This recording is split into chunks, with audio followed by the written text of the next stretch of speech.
Good morning, everyone. This is Charlie Cradaville. I'm here with Mayor Jim Cahill from New Brunswick. And first, let me say it's an honor and a pleasure to be interviewing you once again for New Brunswick Today. Good to be with you, Charlie. Thank you, sir. So let's get started with the election coming up this year. I know it's a pretty historic election.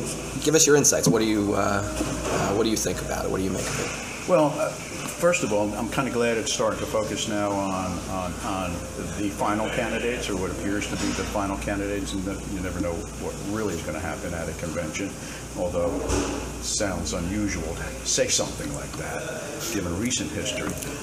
But I'm looking forward to more of a issues-oriented discussion / debate between the candidates,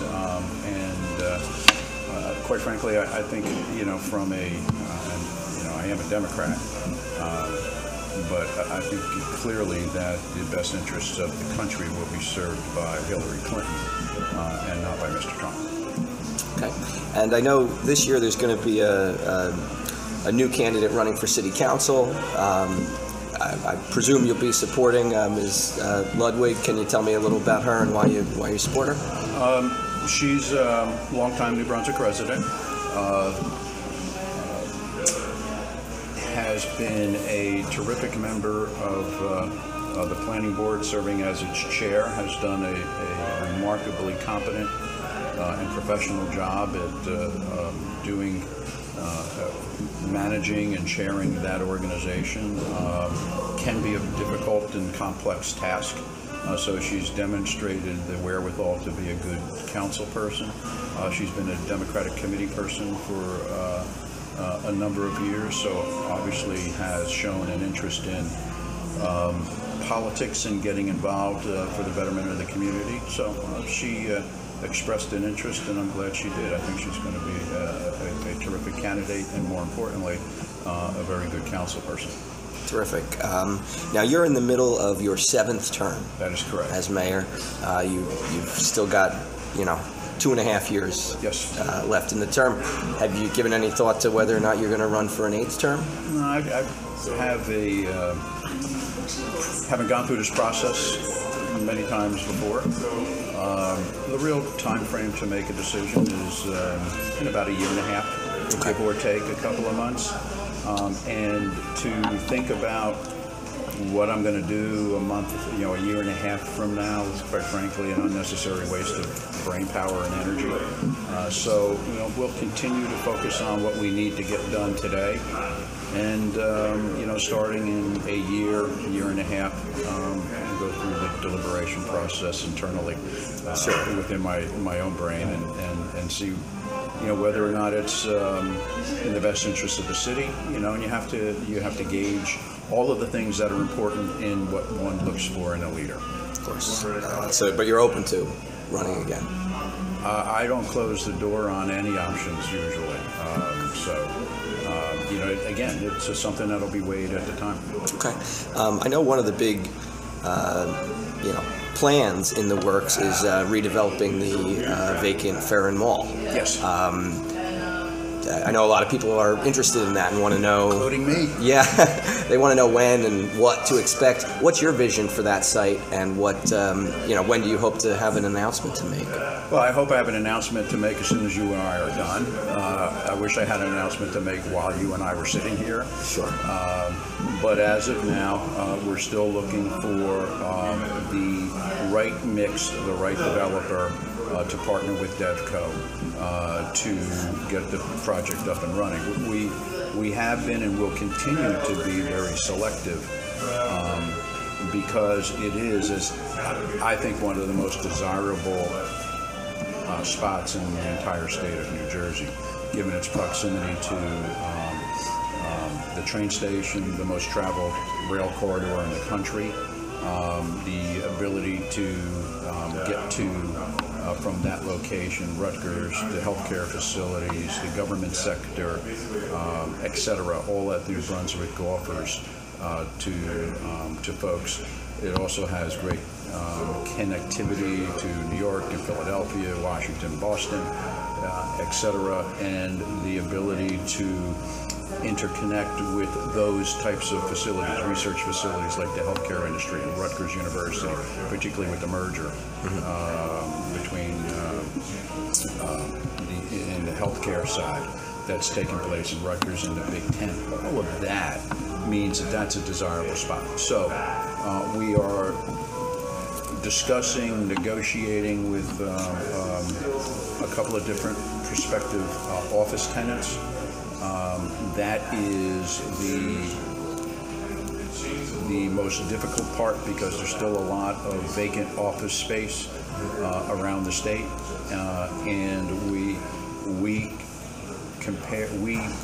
fare positively to anyone with new construction, but if somebody's looking to fill a vacant spot, let's say a Metro Park, for example, where rents may be $17, $18, because the owners of the property are looking to get somebody in to get rid of some of the vacant space, it will be difficult for us to meet that price point with new construction, but we also offer a lot more as a location. So we have a couple irons in the fire. Hopefully within the next month or so, we can get the ball rolling. As you know, we're going through the remediation process at the site. We're looking to begin demolition, hopefully within the next 60 to 90 days. And we believe that that's also going to help us market the site. We've learned over the years that when, to the extent somebody may lack a vision, all of a sudden the site, cleared and ready to go, says we can produce this and we can produce this in X period of time. Understood. And so the vision would be for not just offices, but also housing and some stuff on the ground level? It is a mixed-use site, probably with mixed-use buildings throughout. There's a couple of different layouts that we can go with depending upon who comes in and the timing of when they come in. But you're looking at a range, and everything is dependent upon how much of this will dictate how much of that. Sure. So office space could accommodate 250, 300,000 square feet up to 800,000 square feet. Residential could go anywhere from 250 units up to 700, 800 units. Retail can be anywhere from 150 to 300,000 square feet. And those are estimate ranges.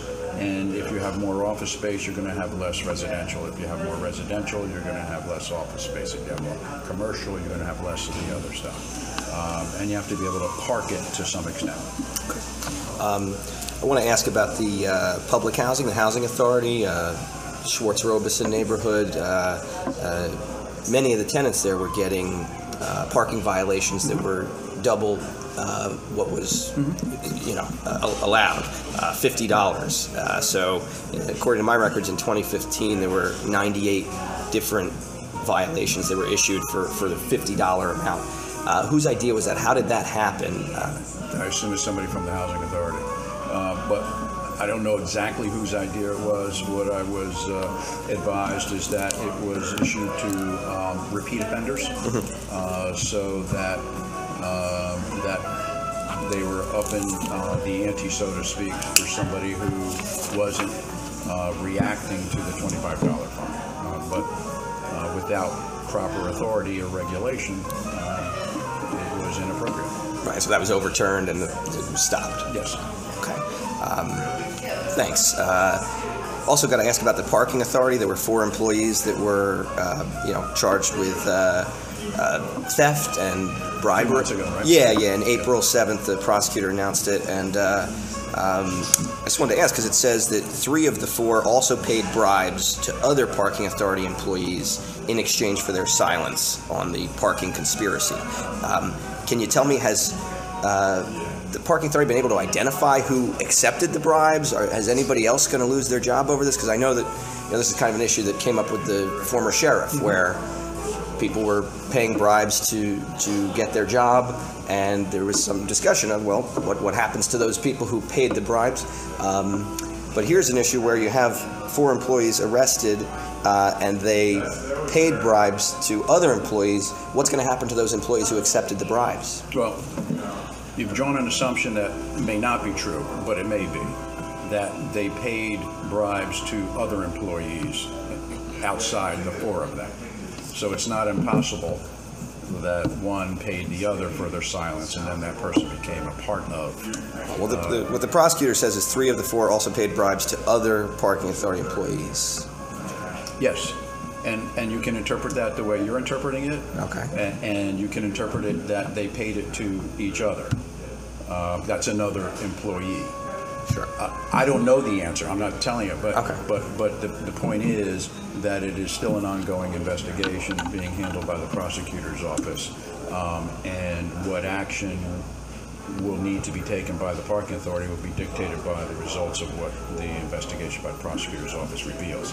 As of today, I've not heard any advancement that gives us that kind of information as to whether there were any other employees, and if so, whom. Okay, so does that mean it's safe to say the parking authority is not doing an internal investigation, that they're waiting for the prosecutor? Did you guys do that? I don't know the answer to that question because that's the parking authority. But I do know that if the city is doing, if there is a simultaneous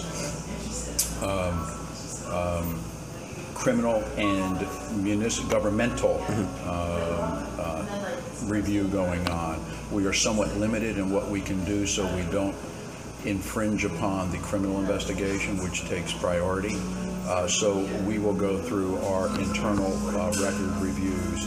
We will be turning them over, but you do not have the ability to talk to the employees as the government, because they have the right against self-incrimination.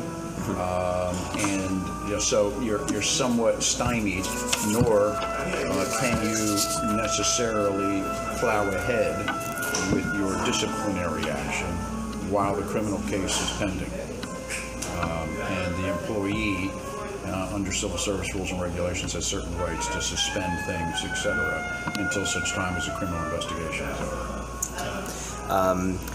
And then one day later, the prosecutor announced that another New Brunswick firefighter had been charged with insurance fraud for filing, bogus disability claims. And I wanted to know what the city's doing about that. Is that the same situation where you're just waiting for the prosecutor to, conclude their investigation, or is there an internal investigation to find out if other firefighters or other city employees were also, lying about the disability? The city was a part of these investigations, so we continue to review and conduct of our employees, fire department or not fire department throughout, and when appropriate, take matters to the prosecutor's office, and in this instance that was appropriate. So we continue to always monitor these types of things. Now, fairly certain that the employee was suspended without pay, and that we will be looking for the removal of that employee. But yes, you have to wait until the completion of the criminal investigation. Okay, so is that Mr. Walker or Mr. Patterson? That would be both. But so both are suspended without pay presently? Yes. Okay. But have not been fired yet? Cannot fire them without going through the disciplinary. The civil service rules and regulations preclude a municipality from firing somebody on the spot. You can issue them a notice of disciplinary action calling for the removal. They then have the right to have a hearing, and they have to notify you of their intention to have a hearing. And then the hearing is postponed until such time as the criminal investigation is concluded. Okay. It can be a frustrating process. I could imagine. So let's switch to the school system. I know Governor Christie actually announced a new funding formula he wants to implement that would be devastating to the schools in New Brunswick and the taxpayers in New Brunswick. Sure would. What's your reaction to that? Do you think this is, why is he doing this, and what are you going to fight it, or do you think it's? We will fight it. I think he's going to have a difficult time getting it through the legislature. I also think he'll have a difficult time getting the New Jersey Supreme Court to approve it, and I think it reflects a lack of real consideration of what urban centers are confronted with in the delivery of educational services in situations that are sometimes more challenging than what some of our suburban counterparts are faced with. Certainly. So the schools went through a transition in 2012, switching from an appointed board to an elected board. Tell me what's your role now? Do you have involvement in the schools? Do you have input, like for major decisions? Are you kept in the loop? It's I would describe it as pretty much the same. Even though I had the power of appointment, I was not a daily, what's going on in the schools. I took responsibility for what was going on in the schools. To the extent that I did have the power of appointment, and I wanted to make sure that the people who were on the board were dedicated and committed to serving not only the school community, but the community at large that has a role to play in the schools. Now, I don't have the power of appointment, but I still interact with the school system. I bring to the table some experience. I don't generally speak much to the individual board members, nor did I really ever do that. But usually through the superintendent, we do a number of shared services kinds of programs. Working together, we find that we can accomplish a lot more together than we can separately.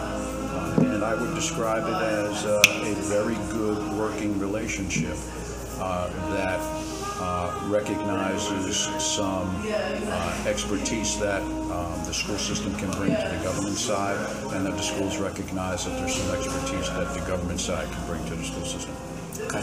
And another transition was a new superintendent coming in. He's just finished his first school year in office, Mr. Aubrey Johnson. What do you think of him in his first year? Did he? I think he did a remarkably good job in the first year. I think he described it as the listening tour.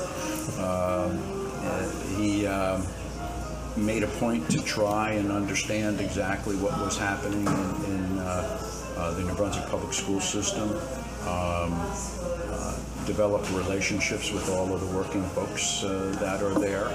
I think he encouraged, my take on it as an observer, is that he encouraged people to do their fill their responsibilities, let them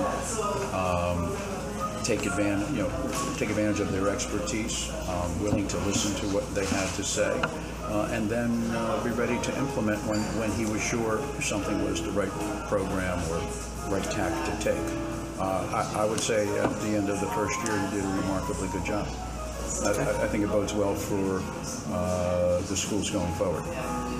So I know one of the things Governor Christie brought up in his remarks was the graduation rates in some of the urban school districts. He mentioned New Brunswick by name, said the graduation rate was just 68%. What do you have to say about that? Do you think things are moving in the right direction? I mean, what's being done about getting more kids to finish? I think if you were to talk to the schools, and please don't hold me to these numbers, but feel free to give the schools a phone call, that if you take a look at this graduating class, which graduated 320 kids, 323, that's remarkable. That's a big number. And I remember a time in the New Brunswick school system during my tenure as mayor when we were graduating more people from the Adult Learning Center than we did from the high school. And the 320 doesn't include the Health Science and Technology High School, which is also part of the public school graduation. So that brings the number to well over 350. You should check with them the number. I believe the number is under 20 of people from this graduating class who did not complete the graduation. So if you do quick math, 20, if it's 20 or less out of 300, that number is 20, now closer to somewhere between 80 and 90%, or is it over 90% graduation rate? So, so the question you asked was, are things getting better? And I think the answer is unequivocally yes. Okay. And I did have the chance to attend the Adult Learning Center graduation. It was really a phenomenal experience. First one I didn't make in a long time. Yeah, I wanted to ask you about the school.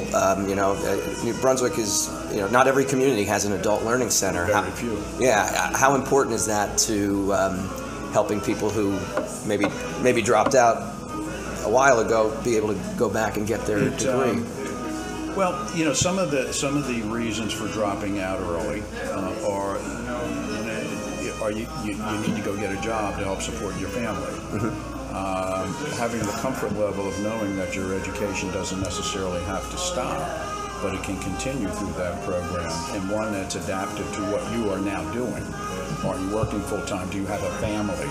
Are you a mom that needs to, provide, care for your child during the course of the day or the evening, etc.?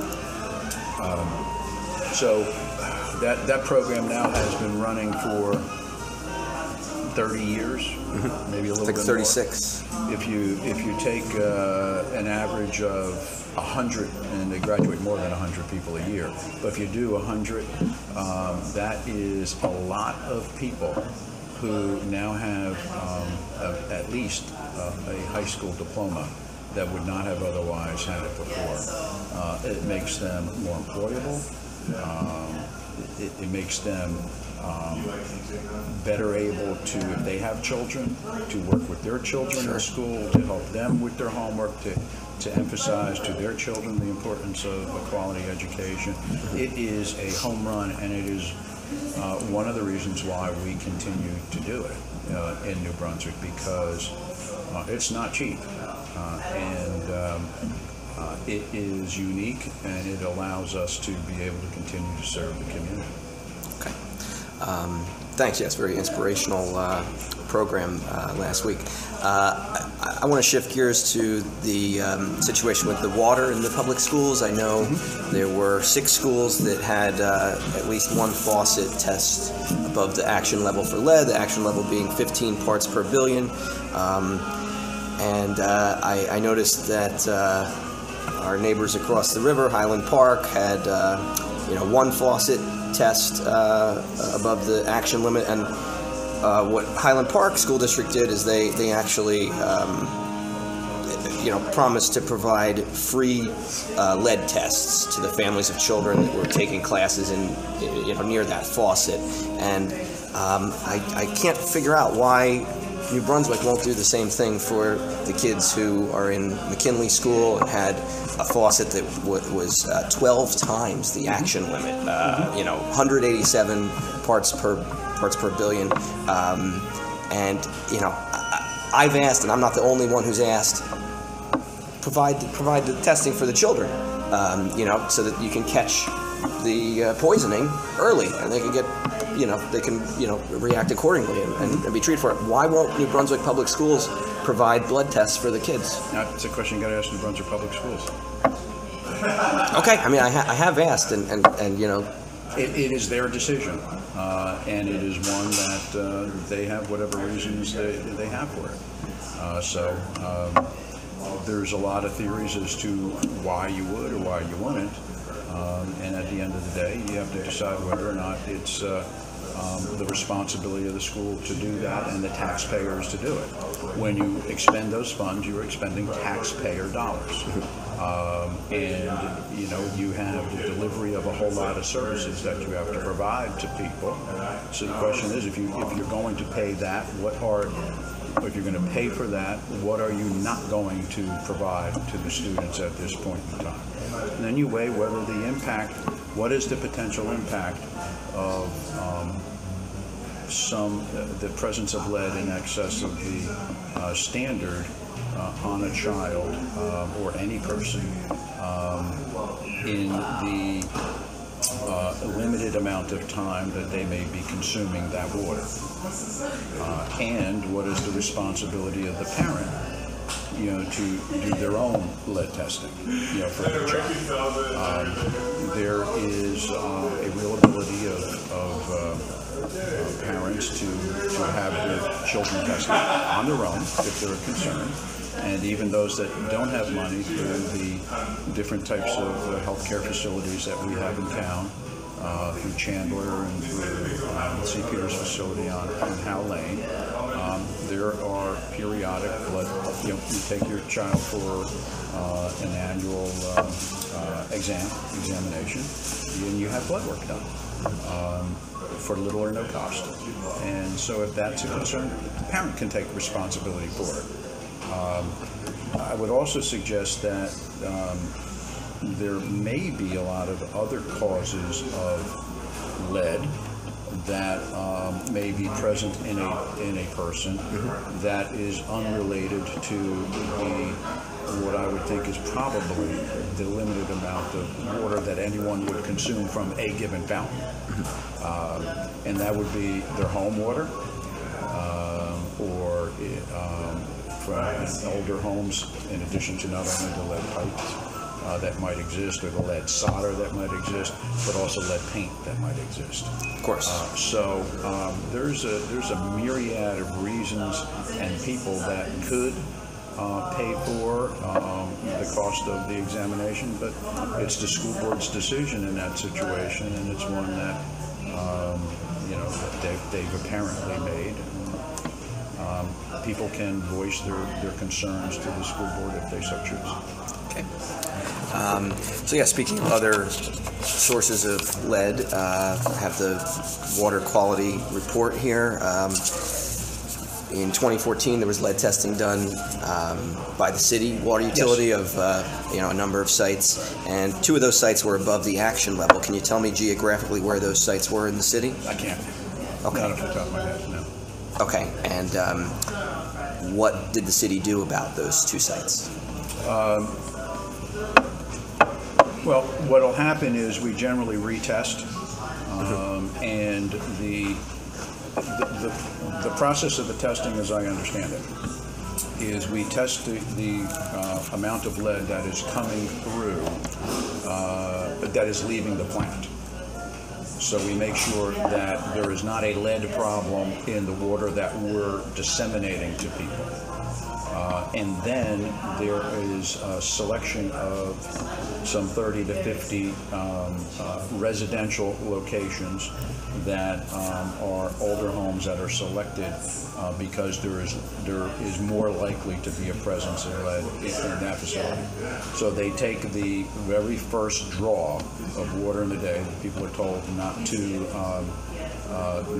run the water, to let it sit overnight, and you draw it. And then you determine, and then you run a test on that, and if there's a presence of lead, we then look to see what is the cause of it. More likely than not, it's because the water was sitting in the person's home overnight in either pipes that are lead or pipes that have lead solder. Right. And then they're given the advice, because the homeowner is responsible for the lateral. That means the water line that runs from the water main into the house and all the piping through the house. And they're advised that they should run the water for a period of time to make sure that what's been sitting in that pipe is not sitting there, and or they're given the opportunity, the suggestion to replace whatever it is the cause of the problem. Okay, but so you don't know where the sites were, and you don't know what was done? I don't know off the top of my head. What was done? I mean, this was 2014, and you were the water director at the time, correct? Yes, I was. Okay, so acting water director. Right. So you don't know what was done about these 2 homes? I told you what is done generally. This is something we do every year. You're asking me to specifically remember something today that occurred 24 months ago.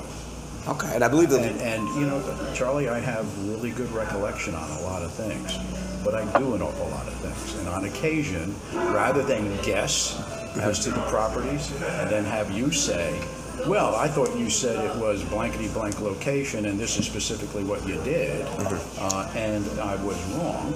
I would rather double check to make sure that's right. So you asked me a question, do I specifically remember what properties they were and exactly what was done? The answer is I don't as we sit here. Okay. I make myself available to you. You get the opportunity to prepare as much as you want to prepare for the questions that you have on any given subject matter. I come here ready to answer any question that you may have. And on occasion, I don't have exact recall of something. So if you'd like the answers to those questions, I'll get them for you. Okay, thank you. I did ask your spokesperson yesterday for those sites. I want to know, or just for the record, that lead testing is not done every year, correct? It's every 3 years in New Brunswick, right? It's triennial? It is required to be done every 3 years. Okay, would that be something you'd be interested in changing, make it every year, since lead is such an important issue for a lot of people in New Brunswick? It's one of those things that we could look at. We make decisions based upon, lead is only one of the things, of course, that you look, and then would you look at whether or not there is something you've done in the treatment of water that would mean that there would be the potential for higher lead content. In the absence of doing something that would create greater lead content in the water, to test more frequently may be an unnecessary expense. Okay, I just know that, basically, this is an issue the city is tackling in terms of lead paint, right? And the city's appropriating a lot of money to, help people who have lead paint in their homes fix it. I just don't see the balance between doing a handful of tests every 3 years for the water. Should we test for lead every day? I mean, every year? The state of New Jersey says you test every 3 years. There's a reason for that, because that is reliable information. To test every year, if there is something that is likely to have caused an increase in the lead content, then you would test immediately. You wouldn't wait for the annual test. Sure. So again, we could do all kinds of things, and test for this and test for that, but all of those things have a price tag. And the consumer in the water department of the water department has to pay for those things. So we look to balance. We look to balance between testing internally as well as externally, and we find that the balance that we have has so far worked pretty well, and there has been an absence of any indication of lead content in the water that we send out to people for, as far as I know. Okay, thank you. I noticed that Governor Christie nominated the city attorney, Ben Buca, to be a judge, a Superior Court judge. He's a planning board attorney and leveling board attorney. Correct. And I just wanted to ask about Mr. Buca, and if you think he'd make a good judge, if you agree with Governor Christie. Yeah, I think he's a very bright lawyer, very dedicated, believed to be serves the community well, and I think those attributes will bode well for him as a Superior Court judge. Okay, and so just like the governor gets to pick the Superior Court judges, you get to pick the municipal court judges, correct? I do. Okay, and I wanted to ask about a municipal court judge from the past, Terrell Brenner. Was he someone that you picked to be a judge in New Brunswick? Terry Brenner. Yes. I would say Terry served as a judge, I believe. Well, he certainly served. I believe I appointed him in the early part of my tenure. I can't say whether he was a municipal court judge prior to that or not. I don't have a recollection of that. Okay. And do you remember about how long he served for, or not specifically? How about the circumstances that he left the job under? No, I don't remember the circumstances he left for. Okay. I have a lawsuit here from 1996, and in this lawsuit there were some employees who worked under him who made some very serious allegations. Judge Brenner, I'm just reading from the complaint here, Judge Brenner did at various times kiss or fondle each of the plaintiffs. He made generalized gender-based remarks and behavior, inappropriate, unwanted, and offensive physical and verbal sexual advances. Did this have anything to do with Judge Brenner leaving the bench? It may have. I mean, I'm familiar with those allegations. The question you asked before was, do you remember the circumstances of why he left or how he left?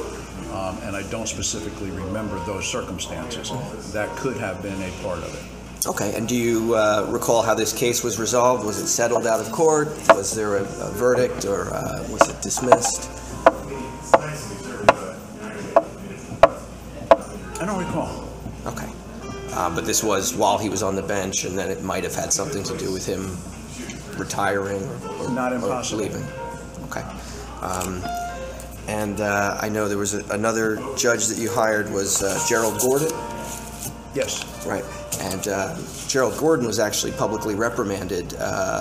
This would be around, I guess, maybe within the past decade.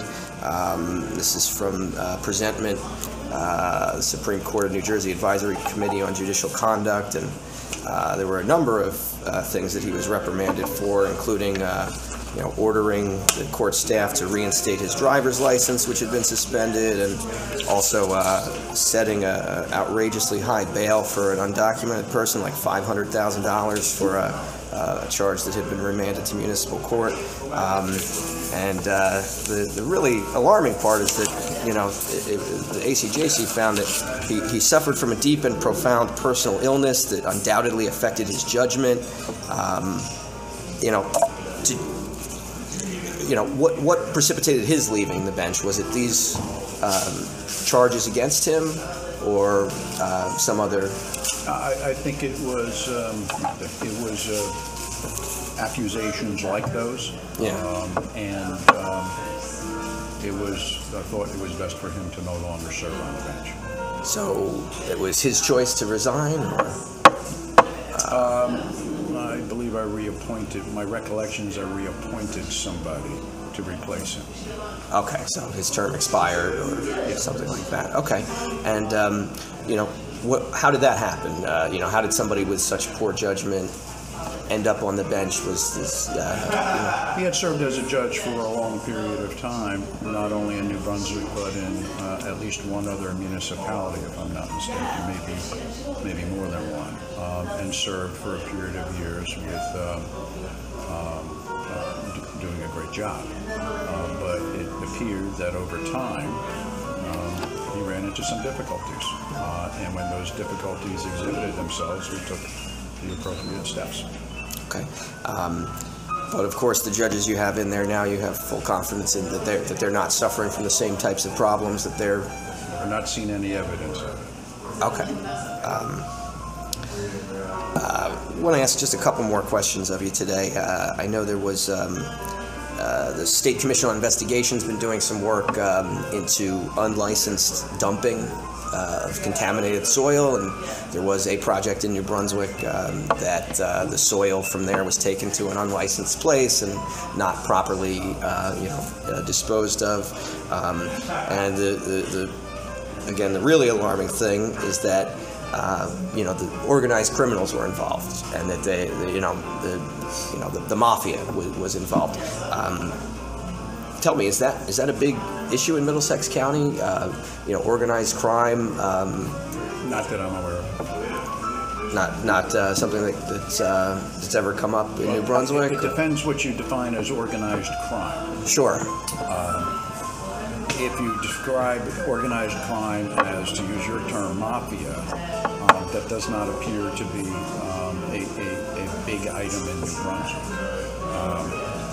Organized crime could also be described as any two people who get together and organize their criminal activities. Sure. We have our fair share of that in New Brunswick. And so I'm not aware of anything that is so prevalent that we have a real concern about that in New Brunswick. Middlesex County folks would be better able to talk about Middlesex County than me. Sure, sure. And were you aware of this situation with the Morrell Street No. soil? No. Okay. Yeah, I'm working on an article about it. It ended up in South Jersey at some unlicensed place, and it appeared to be part of a pattern where a lot of, these, they call them dirt brokers, are basically, lying to both sides, saying, oh yeah, we'll take it to a place where it's allowed, and then they're saying, oh yeah, this is clean to a certain standard, and Get it at both ends. yeah, exactly. So, I guess the last thing I wanted to ask you is, what do you think the biggest problem is facing New Brunswick, and what do you plan to do about it in the rest of your term?